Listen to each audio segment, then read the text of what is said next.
কুয়াশা ঢাকা কনকনে শীত উপেক্ষা করে সকাল থেকেই বিলের ধারে পলো হাতে জড়ো হয়েছেন মাছ শিকারীরা। বাদ যায়নি শিশু কিশোরও। এরপর বিলের পাড়ে বসে চলে মাছ ধরার প্রস্তুতি। দুপুর 12টা বাজার সঙ্গে সঙ্গে গ্রামের মুরব্বীরা পলো বাওয়ার আহ্বান জানান।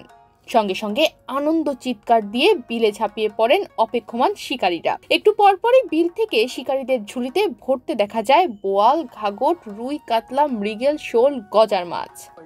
কয়টা মারছেন আপনি মাছ? কয়টা মারছেন?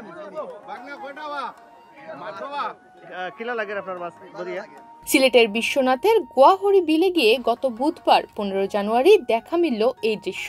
বিলটিতে প্রতি বছরের মাঘ মাসের প্রথম দিনে অনুষ্ঠিত হয় এই পলো বাওয়া। দিনটিকে ঘিরে উৎসবের আমেজ বিরাজ করে দৌলতপুর ইউনিয়নের গোয়াহরি গ্রাম জুড়ে। প্রায় 200 বছর ধরে এই ঐতিহ্য চলে আসছে বলে জানিয়েছেন গ্রামের বাসিন্দারা।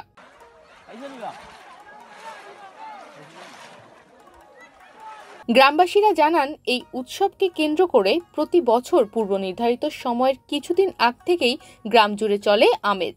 যার যার মতো পলসহ মাছ শিকারের নানা সরঞ্জাম সংগ্রহ করে প্রস্তুতি নেন শিকারীরা। উৎসবের দিন সকাল থেকেই শুরু হয় হাঁকডাক ও হৈ হুল্লোড়। পরে সবাই ছুটেন বিলের পাড়ে। পলো বাওয়া আমাদের পূর্বপুরুষের পুরনো স্মৃতি। প্রজন্ম থেকে প্রজন্ম বিশ্বনাথের গোয়াহরিবাসী ধারাবাহিকতা বজায় রেখে পলো উৎসবের আয়োজন করে আসছে। এ উৎসবকে কেন্দ্র করে পুরো গ্রামবাসীর মধ্যে অন্যরকম এক আবেগ, অনুভূতি আর ভালো লাগা কাজ করে বলে জানায় আয়োজকরা।